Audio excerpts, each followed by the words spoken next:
Hey everyone, it's Rachel from Sugar Maple Farmhouse, and today I'm going to show you how I made this moss cottagecore garden holiday wreath, and I'm going to show you how to make mushroom ornaments.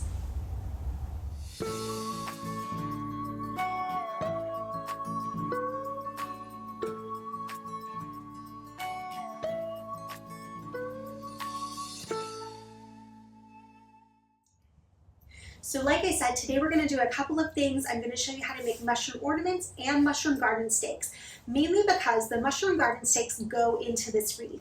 But also the stakes and the ornaments are essentially the same craft, so it didn't make sense to me to do two different videos to show you essentially the same thing that I can show you in about 15 seconds here. We're going to make those first, and then I'm going to go in to show you how to make the wreath. This is perfect for anyone who loves cottagecore style, who loves garden style. I love this beautiful wreath. It is hanging right now in my greenhouse, which doesn't have a lot going on in it right now because it is December, but this is perfect for your home. The only thing I wouldn't do is I wouldn't put it on an exterior door because the wreath is mainly moss and that just won't hold up well to weather. Unless your weather is beautiful right now, ours is not. Anyways, before we get started, if you could please subscribe to my channel, that would be wonderful.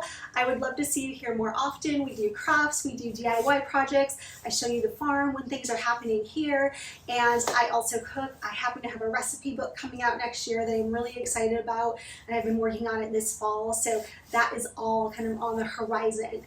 Anyways, let's get started now and show you this craft.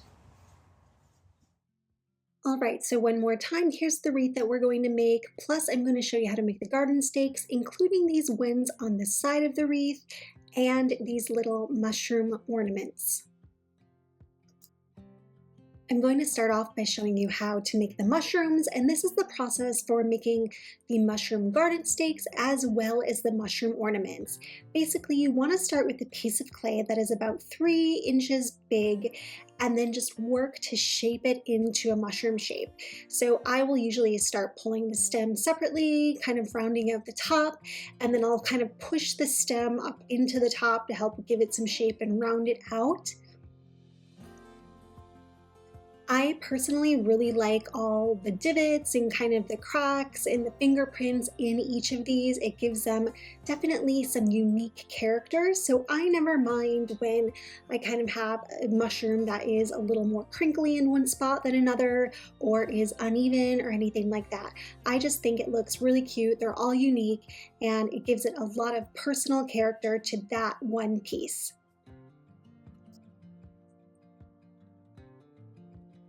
So this is a garden stake piece, and the difference between the two is simply that I use a poker and poke it from the bottom. That's pretty much it for this one. This piece I am making an ornament, so I will show you the only difference here. I'm making the mushroom in the exact same way. I'm kind of rounding out the two parts, pushing up the stem, and then I'm bringing the clay at the top of the mushroom or the cap of the mushroom up and forming it with my fingers. I made two kind of different types of mushrooms. One was a red spotted mushroom, and the other one are these kind of pointier mushrooms that I made yellow. I like to make sure that all of my mushrooms could stand, so I tried to make them all so that they could stand on their own, and here is the only difference when making the ornaments. You simply want to poke the top instead of the bottom. Then I also put gills on all of the mushrooms with a plastic fork. I just went in and went around a couple of times to give it some texture on the bottoms of all the mushrooms. Again, you can see here I wasn't too kind of anal about some of the lines that happened in the clay. I just went through and really let the clay kind of be natural, and I think it makes each mushroom look a little more natural too.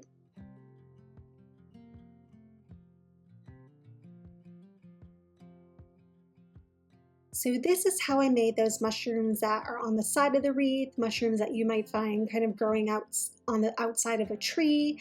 I started with about 1 inch of clay, and then I just shaped them into a cap with my fingers, and I made one side flat, and that was going to be the back side.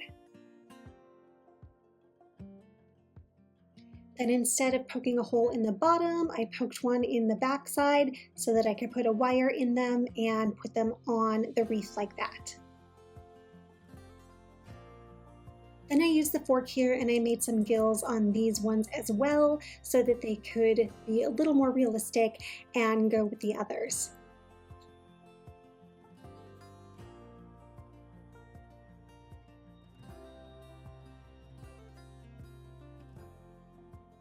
So this is an oven baked clay that I am using. I like oven baked clay better than air dry clay because one, the projects move faster. I can be done with the oven baked clay drying in about 15 minutes and then let it cool for 15 minutes and then move on. I also feel like the oven baked clay gives me less air bubbles than an air dry clay. The only thing is, if you are going to use this, go ahead and prop the mushrooms up with a little tin foil so that they don't fall over. If they fall over while they're in the oven, they will get a little bit wonky on you. I have a few that did that, and then I started propping them up like this.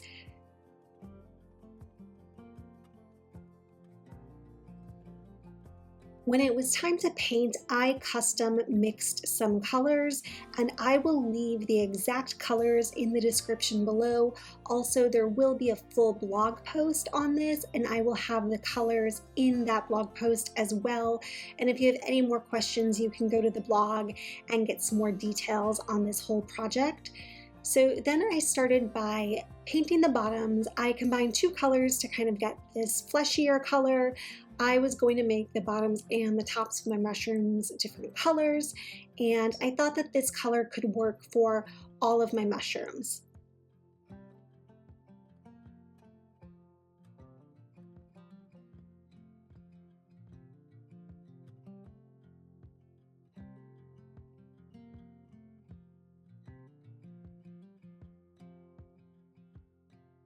For the caps of the mushrooms, I really wanted to have one that was that red mushroom color that you see so commonly in cottagecore decor. So I started with that. And again, this red is a combination of kind of two colors. I actually did the red mushrooms at two different times, so there may be some variation that you can spot in their red coloring because, like I said, I custom mix the colors, so there's always kind of going to be variation when you custom mix. Again, I will leave the names of the colors below in the description, and I will have them on the blog post as well. I will say when painting, the stems of the mushrooms really only took one coat to cover. I had to go back in and touch up some places, but really just one coat. The caps of the mushrooms, for the red ones and the yellow ones, which were my two primary colors, they did take about 5 to 6 coats and letting them lightly dry in between to just get a good coverage on them. So this was a first coat. You can see here I'm doing the yellow one. This one came out a little bit nicer when I was doing them here. I did a second set of these and it was a little more runny. So it just is gonna depend on your paint color that you pick and how you mix it, probably how many coats you have to do. But I would be prepared to do more coats on the top of the caps versus the bottoms. Once the red mushrooms were dry, I went in and I put the white dots on them. I really didn't try to be too methodical with this here. Some of them are bigger, some of them are smaller. In kind of the wilderness, these mushrooms won't even have them necessarily covering their entire cap. So I just tried to be a little sporadic with this. Again, some bigger, some smaller, and random kind of patterns. I did do one yellow that I spotted, but I ended up just liking the yellow ones plain.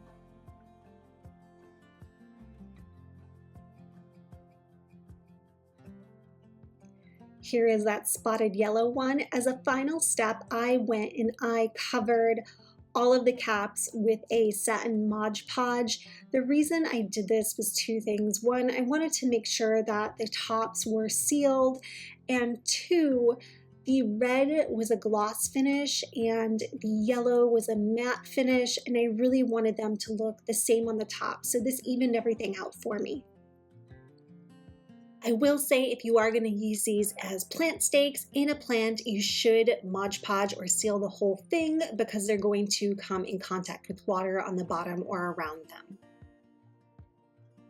As a final step for the garden stake mushrooms, I went and I put a bead of glue on the bottoms, and then I took this kind of thicker floral wire and shoved it right in the hole that I previously had made. And that's how these are standing in the wreath. For the ones that go on the side, I did the same thing. I put a bead of glue there on the back in the hole, and I put the wire in.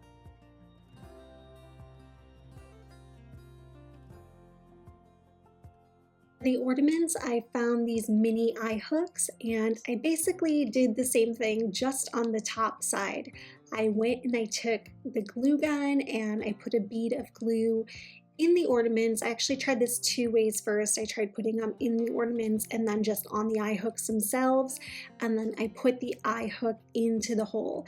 In some cases, I had to screw the eye hook in more, but it all eventually went in. And if you feel like there's something that doesn't have a great hold on it, you can pull them back out and they should pop right out for you and you can try again. Then to hang them, I simply added regular ornament hooks. So let's start the wreath. To get started, you need a grapevine wreath. I found this one at Michael's. I really liked it. It was beautiful and it was really big. It actually was a little too large for my front door, which is part of the story on how it ended up in the greenhouse. However, I really loved the form. So I started with gluing a layer of green moss onto the wreath. I will usually try not to glue things onto grapevine wreaths because then I can take them apart and I can use them in season. I can use them season after season, but in this case, once I got the first layer of moss on, I felt like a second layer wasn't sticking very well without the glue. So I did go ahead and glue the moss onto the wreath here.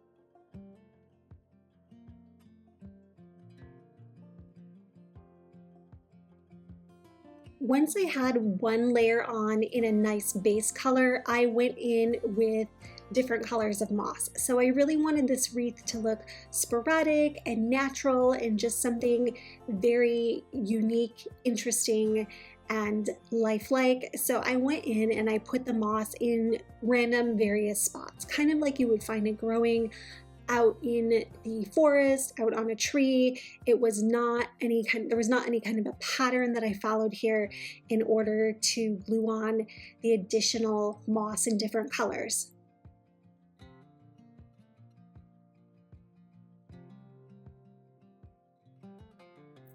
To add some final touches to the wreath, I decided to add some ornaments. I had actually made this wreath a couple of times already, and I didn't add ornaments on one version, and I didn't feel like it looked kind of holiday festive enough.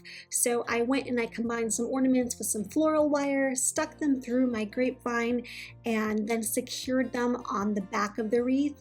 And I did that in various spots throughout the wreath so that it could look a little bit more festive.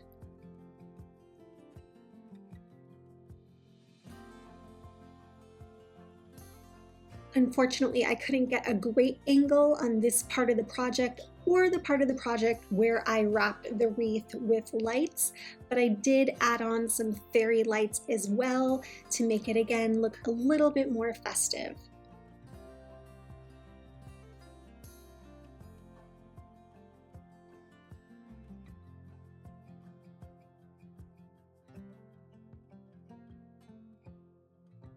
The final thing I put together inside was a couple of bells. So I bought these last year off Amazon. They're actually really lovely bells. They do make a sound. I did not have my sound on here because I tend to listen to other things while I'm crafting, so I didn't want you to hear all of that. But they do make a really beautiful sound and they're a good price, and I bought these last year, but they do still have them this year. So I'll leave a link in the description below for you if you want to get them. They have them in all different kind of sizes and shapes. So I put these on twine and then I finally attached them in the greenhouse.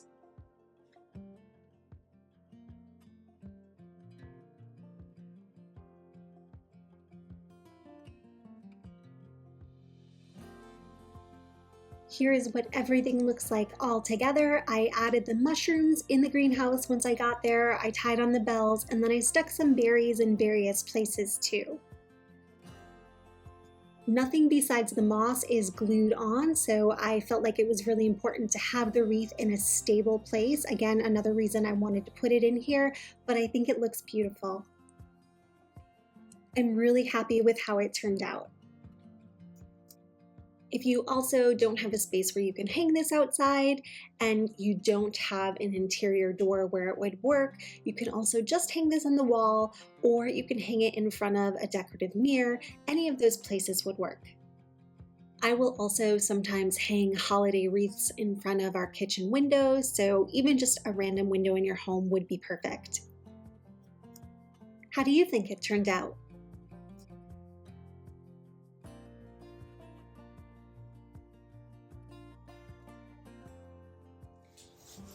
Thank you guys so much for joining me today. I hope that you loved this cottagecore wreath project and the mushroom garden stakes and mushroom ornaments. If you have any questions or comments, please leave those in the comment section below and I'll be sure to get back to you. Also, there is a full blog post up on each of these things that I will leave links to in the description below. And again, if you guys could subscribe to our channel, I would love to see you here more often. Have a great day, everyone.